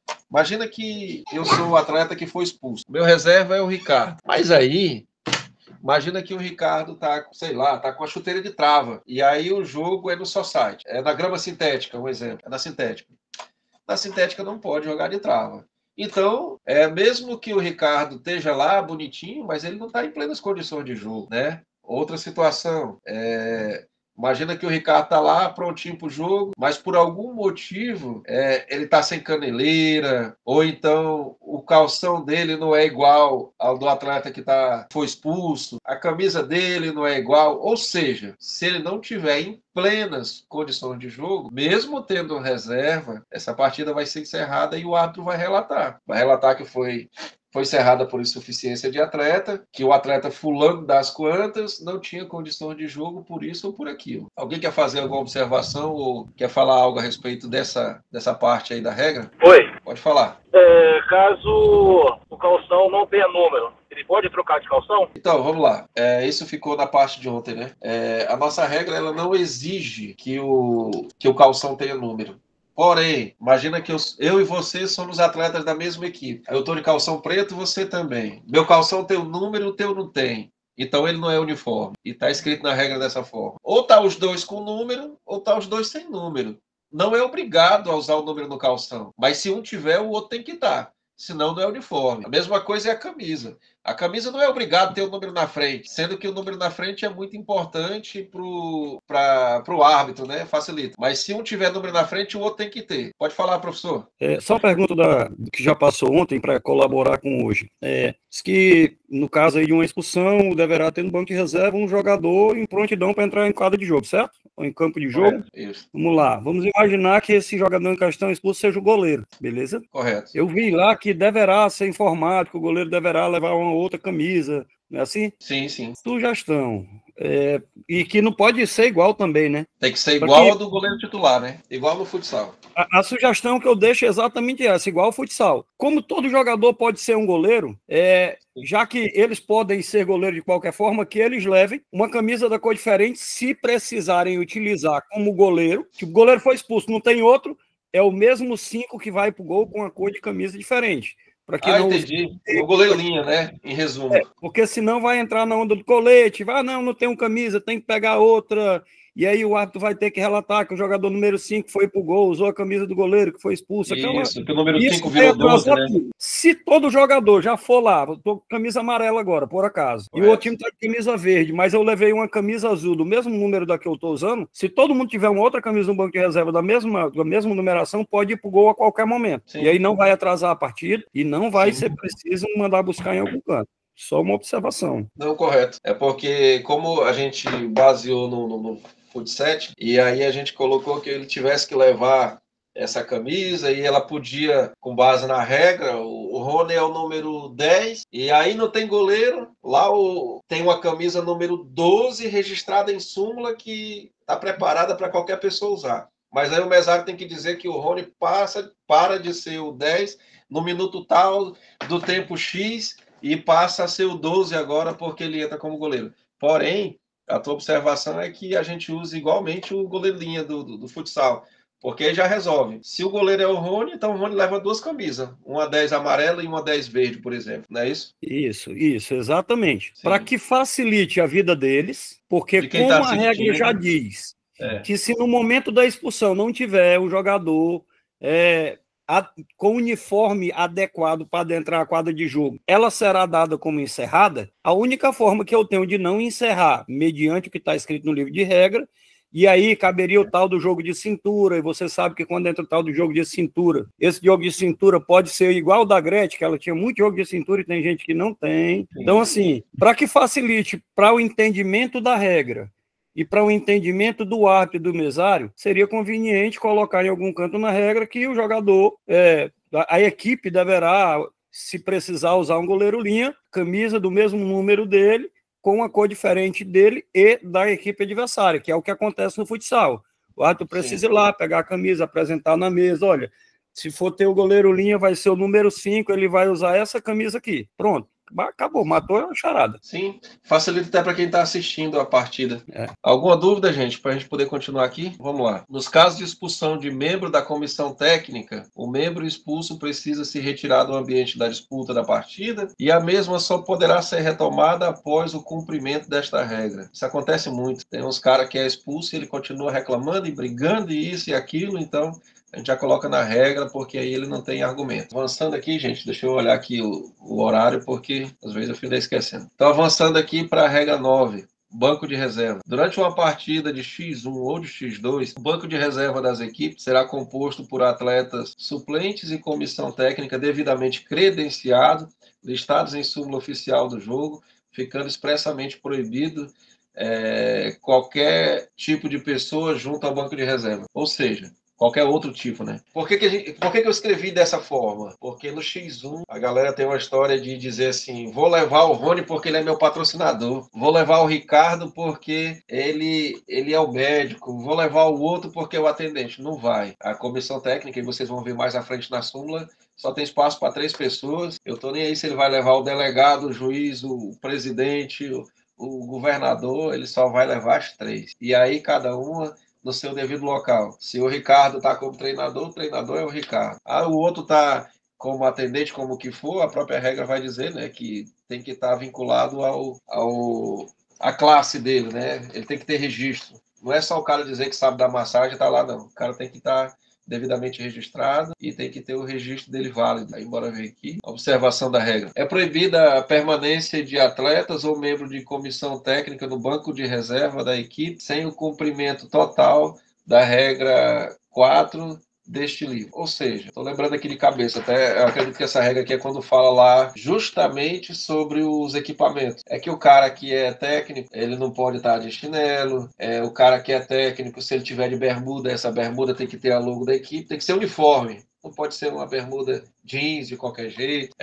O atleta, ele tem que estar devidamente uniformizado, senão não vai. Então, isso aqui é o que está dizendo aqui na observação, né? Já para facilitar a condução do jogo. Agora, continuando aqui. O campo ou quadra de jogo deve conter banco de reserva ou qualquer estrutura adequada destinada à acomodação dos atletas suplentes e comissão técnica. Ou seja, algum lugar vai ter um banco, outro lugar a gente coloca umas cadeirinhas, mas tem que ter um lugar reservado para essa equipe ficar ali com seus reservas. E só área de atuação dos técnicos, a letra A, né? Localizada em frente ao banco de reserva, em caso de campos e quadra com espaço demarcado como área técnica, os técnicos são obrigados a respeitar essas demarcações. Caso não haja marcação da área de atuação, o técnico só poderá transmitir suas orientações em frente ao banco de reserva. Então aqui é simples, quando tem ali a marcação da área técnica, a comissão... Pai, ajuda para você. A comissão precisa ficar nesse espaço. Pai, ajuda para você. Mas quando não tem a demarcação, a comissão técnica fica em frente ao banco de reserva. Pai, ajuda para você. Vamos lá, gente, continuando aqui. Se o banco de reserva estiver postado na linha de fundo, o técnico só poderá atuar em espaço compreendido entre a linha de fundo com distância mínima de 5 metros da trave. Então, são observações que vocês encontram em outras regras, mas que são bastante importantes para evitar que esse técnico, muitas vezes, atrapalhe a condução da partida se ele ficar muito próximo à trave. Então, aqui, né, ele está dizendo 5 metros de distância, que geralmente é o tamanho da área ali, né? Ou próximo ali da demarcação da área. Então, vamos lá, o atleta suplente, no caso de reserva, precisam permanecer sentados ao banco de reserva, devidamente uniformizados e com o uso obrigatório de colete, de cor diferente, a cor predominante da sua equipe. Juntos ao banco de reserva, é expressamente proibido a permanência de qualquer objeto estranho ao jogo que possa prejudicar o bom andamento da partida, que promova perturbação ou ofereça risco a qualquer um dos envolvidos nessa partida, no caso, né? Então, o que acontece? Acontece muito. Imagina que vocês estão no ginásio e o cara lá no banco de reserva, rapaz, os caras levam um negócio lá que faz uma zoada doida, que perturba meio mundo de gente. Aí, se o árbitro entender que aquilo está atrapalhando a condução da partida, ele pode paralisar a partida e só volta quando esse objeto for retirado do ambiente do jogo. Então, é por isso que está dizendo aqui, ó, que é qualquer coisa que promova perturbação ou ofereça risco a qualquer um dos envolvidos. Então, a perturbação também é um caso desse, né? O cara leva lá umas coisas lá que, cara, dentro do ginásio perturba muita gente. Dá uma multa aqui. Então, vamos lá, voltando. Regra 10. Shootout ou tiro livre? Alguém levantou a mão? Só dá um multa em alguém. Foi a Vera. Fala, Vera. O atleta reserva vai ter, obrigatório estar de colete, né? É obrigado, Justamente para evitar que... Imagina que o banco tá lá na linha de fundo e aí o atleta tá indo pro ataque e aí muitas vezes o cara que tá lá no banco de reserva, que é o defensor, e chuta o cara, e xinga, e cospe. Vocês que são do futsal sabem que acontece muito isso. Então, é obrigado que esse reserva esteja de colete, que é para facilitar o entendimento do árbitro do que está acontecendo na partida. E saber que fulano está jogando, mas o outro fulano não está. Então, isso facilita nas decisões. E aí a gente já coloca logo na regra que é obrigado para evitar algumas situações que atrapalham a condução dessa partida. Tá bom. Qualquer dúvida, gente, vai falando aí que a gente vai... Shootout, gente. Shootout, no caso aqui, quando ele acontece no X1, no X2, praticado no futsal, no Fut7 ou Society, ele é cobrado a partir do momento quando a equipe ultrapassa o número de 5 faltas acumulativas durante o mesmo tempo, né? Com isso, todas as faltas a contar a partir da sexta, são dados shootout, sendo essa contagem zerada ao final do período. Até aqui é simples, né? A equipe fez 5 faltas, a partir da sexta, se for no fut-7 ou no society, a diferença do fut-7 para o society é que o society geralmente ele era praticado na grama natural e o fut-7, na maioria das vezes, é sintético. Mas a regra diz que o fut-7 pode ser sintético ou natural, então a gente já juntou ali fut-7 e society. Agora vai explicar aqui como é que é feita a cobrança do shootout, né? No shootout, a bola deve ser colocada em qualquer lugar na linha de shootout. E o goleiro adversário ele deve postar-se sobre a linha de fundo, entre os postes de meta. Após a autorização, o apito do árbitro, o executor terá 5 segundos para finalizar ao gol. Aí eu vou terminar aqui e depois eu explico para você. Podendo movimentá-la livremente em qualquer direção. O adversário, ou no caso do X2, todos os atletas de linha, com exceção do cobrador, precisam ficar sobre a marcação oposta do shootout e após a autorização, todos os atletas de linha poderão ir para a disputa de bola. Então, vou explicar aqui sobre o X1, depois sobre o X2, para ficar mais fácil o entendimento. No X1 é assim, o shootout tem uma linha ali como se fosse a linha do tiro livre, para quem é do futsal. E aí, se vocês chegarem num campo que não tem marcação, é simples, o shootout ele vai dar uma média de 6 metros do centro, ali da linha central do campo. Então já dá para ter uma noção. E aí como que funciona? Diferente do pênalti, o goleiro não precisa estar sobre a linha. O goleiro ali apitou no X1, tá? Apitou, o goleiro pode avançar da forma que ele bem entender, desde que ele não saia da área, né? Porque o goleiro no X1 e no X2, a atuação dele é resumida à área dele só. Ele não pode atuar de forma nenhuma fora da área. Então dentro da área ele pode se movimentar livremente e quem está cobrando ali, o atacante, quem vai finalizar o gol, ele tem apenas 5 segundos, né? E aí, inclusive, eu acho que está aqui na orientação, mas eu vou explicar também depois sobre como que o árbitro deve conduzir. Então, ele tem 5 segundos para finalizar essa partida, essa cobrança. E aí, o árbitro apitou, tá valendo. O cara pode movimentar para frente, para o lado, para trás. E aí, o que acontece? O adversário dele está na marcação contrária, do outro lado, que é justamente para dar uma vantagem para que ele consiga avançar. Só que após o apito, o adversário pode tomar. Então, o que acontece? Apitou, está valendo. O cara tem 5 segundos para carregar até o gol, finalizar, ele pode driblar, ele pode chutar direto, ele faz o que ele bem entender. E se o adversário tomar? Tá normal, porque assim é feito o shootout, tá? E aí, no caso do X2, mesma situação. O atleta que tá com a bola para bater, ele fica na linha do shootout, em frente ao gol, onde ele vai finalizar. Os adversários, junto com o parceiro dele, nesse caso, fica lá na linha adversária, na linha contrária. Na linha contrária, né? Quando ele fica na linha contrária, automaticamente tu tem 6 metros do centro até a marcação onde o batedor tá com ela. Mais 6 metros do centro até o outro lado oposto. Então, existe uma vantagem mínima aqui de 12 metros para que esse batedor resolva o que ele vai fazer com esse shootout. Se ele vai finalizar, se ele não vai. Então, acredito que tentei explicar aqui de forma simples e objetiva, né? Porque confunde um pouco pelo fato de que quando é no X1, você está sozinho. Então, só o teu adversário fica na linha adversária. Na linha contrária. Mas no caso do X2, vai os atletas de defesa, mais um da tua equipe lá para a linha contrária. Porque só o batedor fica na linha onde ele vai finalizar ali o shootout. Já no caso do futsal, é simples, é um tiro livre, então não tem erro, né? E aí a gente explica na regra. Aí aqui tem uma orientação, né? Caso o campo não tenha marcação de shootout, cabe ao árbitro definir o local da cobrança com 6 passos a partir da linha central do campo. É o que eu já acabei de falar, né? Aí aqui vai estar falando sobre o tiro livre. Tiro livre é simples, né? Tiro livre acontece no X1, no X2, quando praticado no futsal, e é cobrado a partir do momento quando uma das equipes ultrapassa o número de 5 faltas acumulativas durante o mesmo período de jogo. Com isso, todas as faltas, a contar da sexta, serão dado tiro livre, sendo essa zerada ao final da partida. Aí aqui ele explica como é feito o tiro livre. Pode falar, Hernandes. Novo, eu fiquei com a dúvida, a questão, tu falou 5 segundos para ele finalizar. Caso ele não finalize durante os 5 segundos, é dado o quê? No shootout é dada a posse de bola para o goleiro adversário. Porque ele não finalizou, nesse caso, ele não, como é que eu te digo? Ele não usou da vantagem que ele tinha. E aí ele vai perder a posse de bola. No caso, eu até, perdão aí, não é que a bola nunca vai para o goleiro, né? A bola vai para o centro e é dado para a equipe adversária, entendeu? Então, se o jogador gastou os 5 segundos dele e não resolveu, então ele perde a posse é para a equipe adversária e é dado reinício de jogo.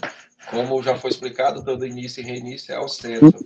No caso, toda a bola vai para o início do centro, é? Até um escanteio, tudo isso vai sempre para o centro.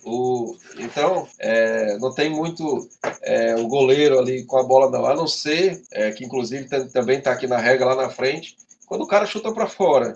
Aí se ele chutar para fora, aí é o tiro de meta, que aí sim é do goleiro. Ficou claro aí? Então, vamos. Agora a respeito do tiro livre. O executor do tiro livre deverá chutar com a intenção de marcar o gol e não poderá passar a bola a outro companheiro. Depois de executado o tiro livre, nenhum jogador poderá tocar a bola enquanto não tocar o goleiro defensor ou o rebote após tocar em qualquer parte da trave ou saia da quadra de jogo. Então aqui o tiro livre, como a maioria acompanha o futsal até apita, não tem dificuldade, né, para o entendimento. Mas como a gente vai ter a prática também, vai ficar bem claro. A orientação que a gente tem aqui a respeito disso. Caso a quadra de jogo não tenha marcação do tiro livre, cabe ao árbitro marcar o local da cobrança com 11 passos a partir da linha de fundo da quadra. Então a gente coloca algumas orientações para ajudar. Pode falar, professor.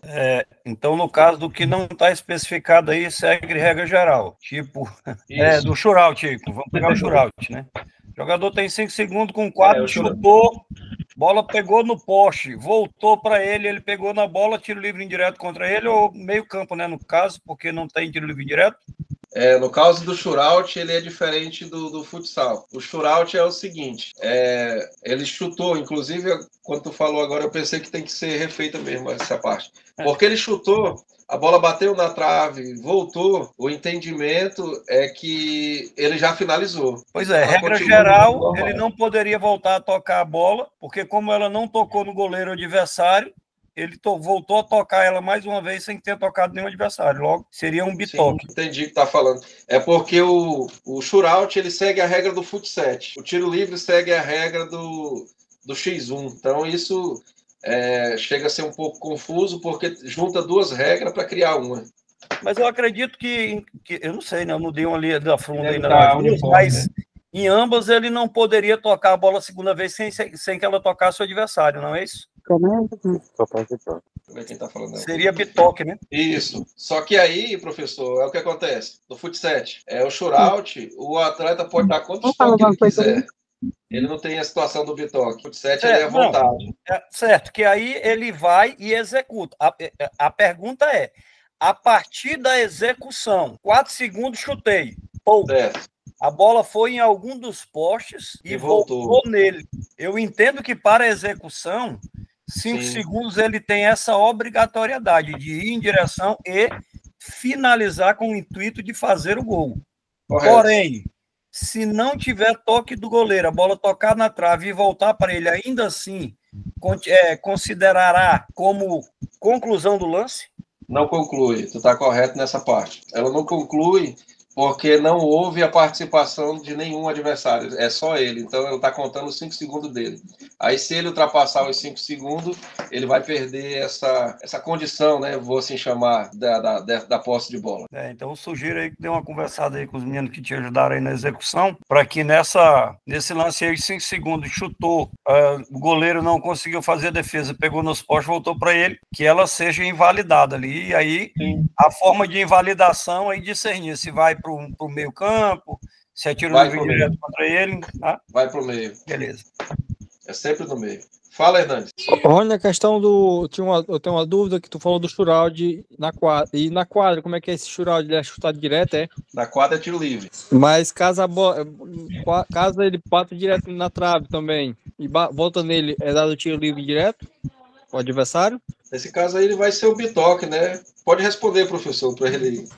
Nesse caso, como na quadra ele não pode tocar na bola uma segunda vez sem que ela tenha tocado o adversário, seria dado tiro livre indireto contra ele.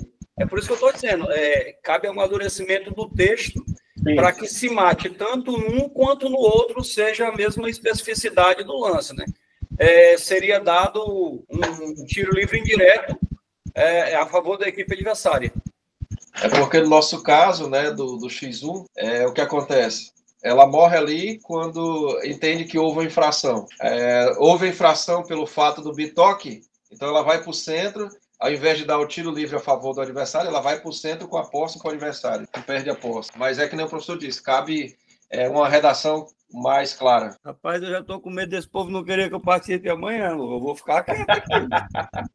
Nada. É tranquilo, inclusive eu estou notando tudinho aqui. Vamos lá, agora vamos falar sobre laterais e escanteios.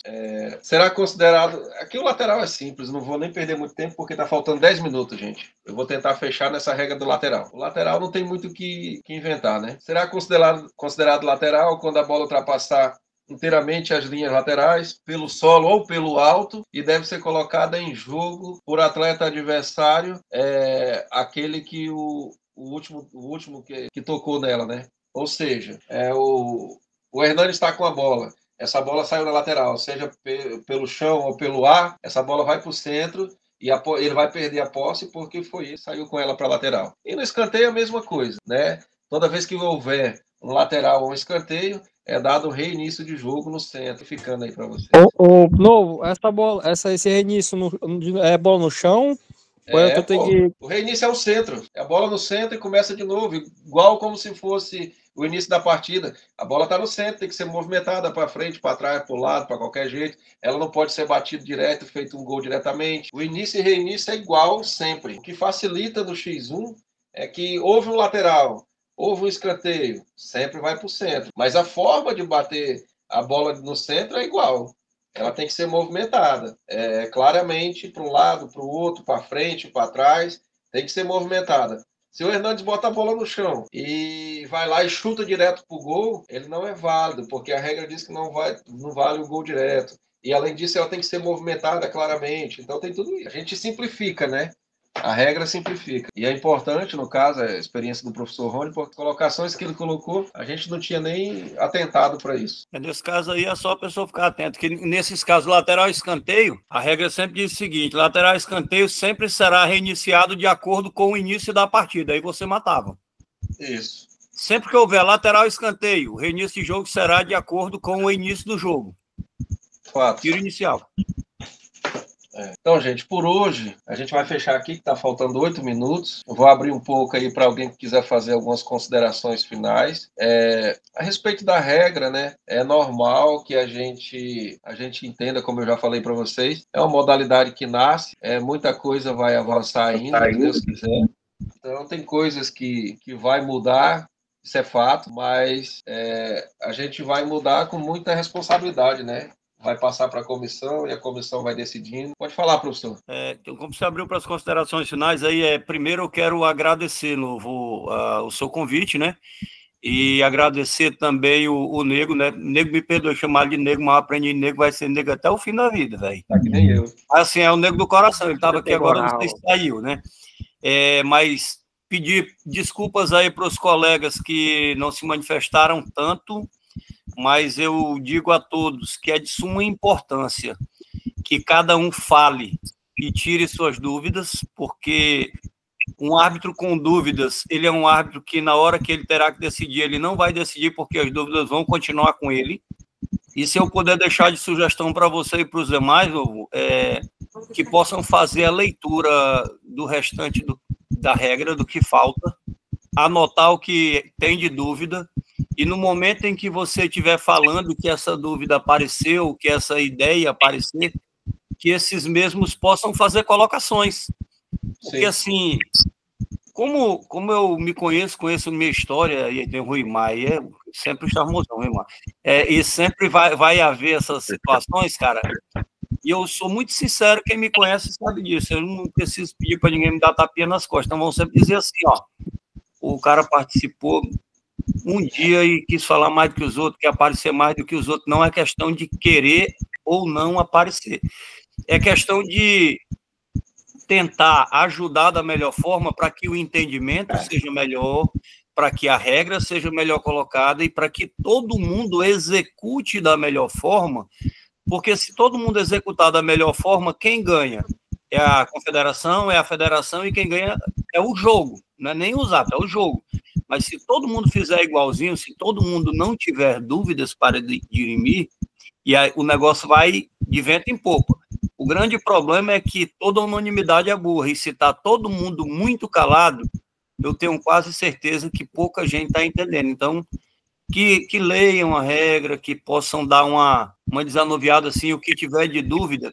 É assim, como mais eles não sabem, mas como eu fiz com você, e aí eu deixo aberto aqui para que eles saibam, que eu dei uma ouvida no que aconteceu ontem, e mandei para você, pontuei algumas coisas, primeiro para que você tivesse entendimento que eu fui atrás de saber o que aconteceu. E segundo, porque se eu não fizer isso, eu estou indo contra o meu próprio princípio, que é o aprendizado. Então fica essa ressalva aí, e te agradecer mais uma vez, e ao Hélio por tudo, e sempre que eu puder ajudar, claro, eu vou estar à disposição. E se eu não puder ajudar, atrapalhar, eu não vou. Obrigado. Com certeza, eu que agradeço, professor. E antes do Rui falar, que o Rui fala demais. Gente, eu quero que vocês entendam o seguinte, todos vocês fazem parte dessa construção, é um momento de construção. Então, assim, aqui não tem ninguém maior, ninguém menor, então cabe o árbitro, de forma sincera, dizer assim, cara, isso aqui eu achei legal, mas isso aqui eu acho que é melhor assim, é melhor dessa forma, eu entendo assim, com a minha experiência, porque isso aqui é um momento de construção, né? Não é porque eu escrevi do meu jeito que eu sou o cara, jamais, né? A gente precisa passar para as pessoas que conhecem de fato, que é uma das coisas que o nego mais fala, né? O nego, rapaz, tá doido? Tem que cuidar de regra, tu não sabe nem o que é regra. O nego fala para mim. Mas é isso, eu dei um pontapé, e aí daqui para frente, vocês que são árbitros e que vão passar a conduzir a regra, vocês precisam ajudar e entender que a regra não é minha, ela é nossa. A modalidade ela não é minha, ela é nossa, é de vocês também. Envolve um todo. Envolve aqui a gestão, que é eu, o Rui, que é o nosso, é o Nego, que sempre está contribuindo com a gente, mas é vocês, árbitros, que vai estar conduzindo, e que, mais do que tudo, eu acredito que a maior responsabilidade diante de qualquer modalidade está sobre os ombros de vocês, porque é vocês que vão conduzir de forma correta ou errada a regra.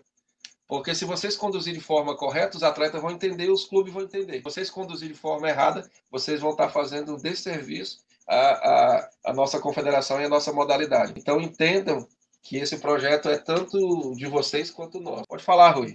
Então, primeiro parabenizar, presidente, todos que estão participando, em especial o Rony. Rony, eu acho que a recíproca aqui é verdadeira de todos, que você é um exemplo para nós, para mim é uma honra você estar fazendo parte desse projeto, meu irmão. Eu fiquei feliz quando eu fiquei sabendo que você viria para conduzir essa parte tão difícil, que é a questão de montar esse documento diário de cada jogo, né?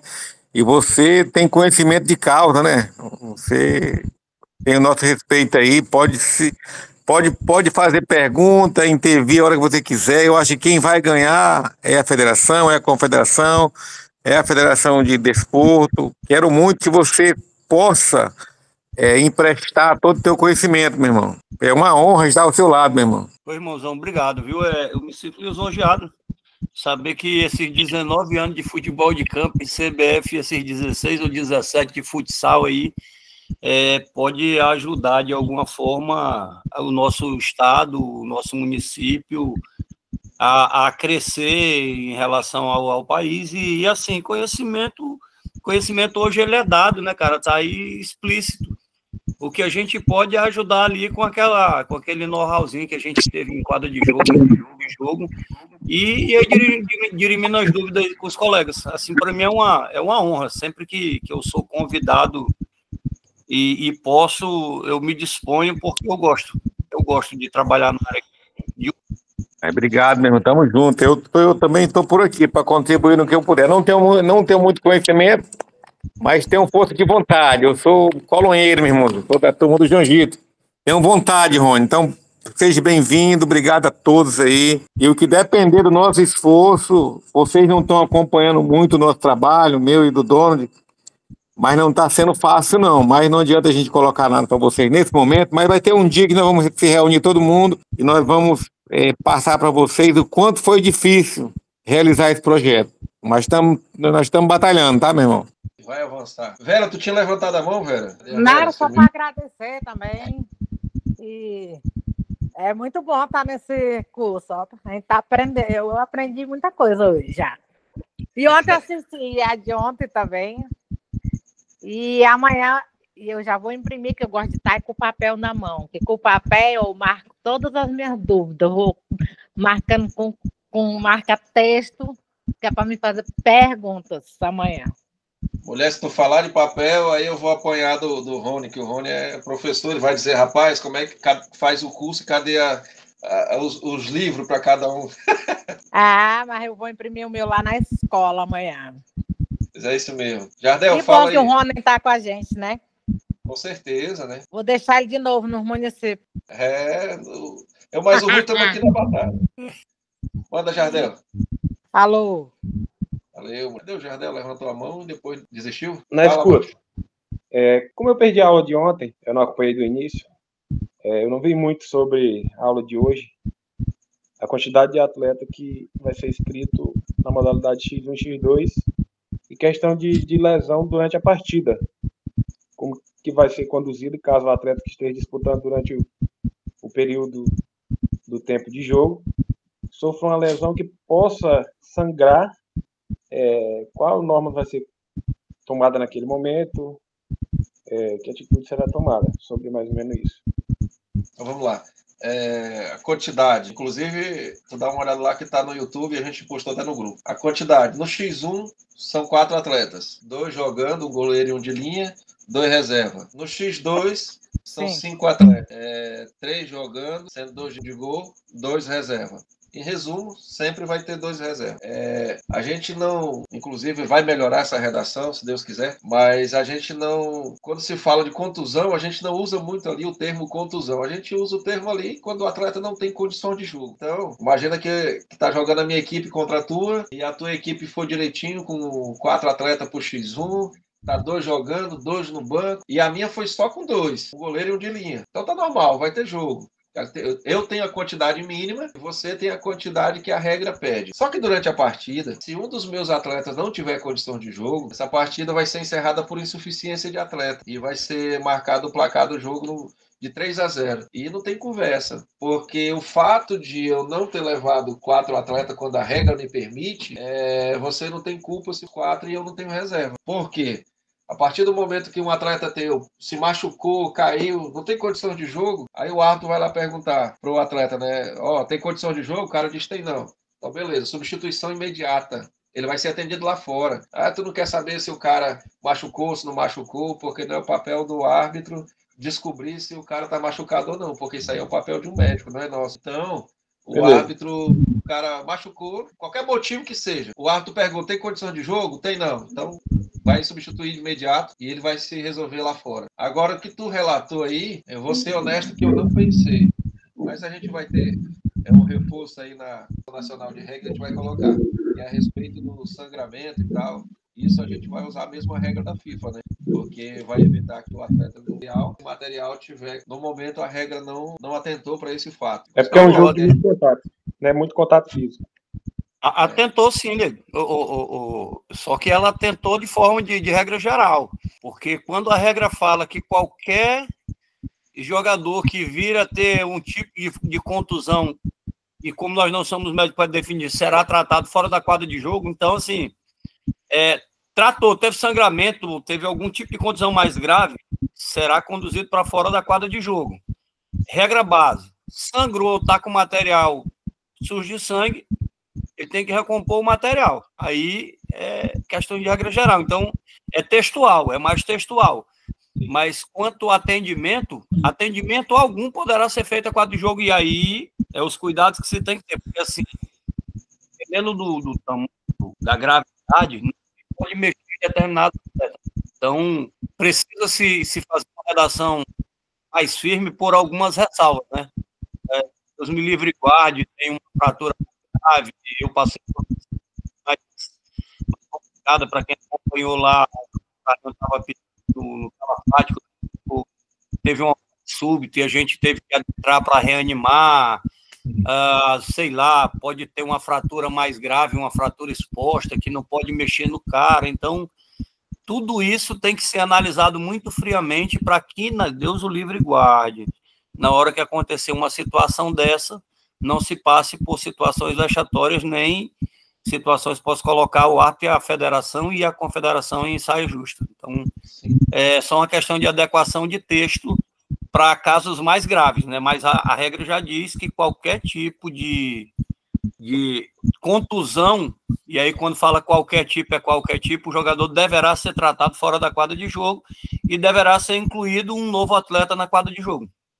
Porque, de fato, a minha preocupação com essa regra, até para vocês entenderem, e é por isso que eu fiz questão, eu mesmo, fazer essa primeira formação para servir de exemplo, porque a minha ideia era criar uma regra para criar um formato que a gente conseguisse iniciar a modalidade, dar o start. Agora, é claro, a partir daqui, aí a gente tem que profissionalizar a coisa, né?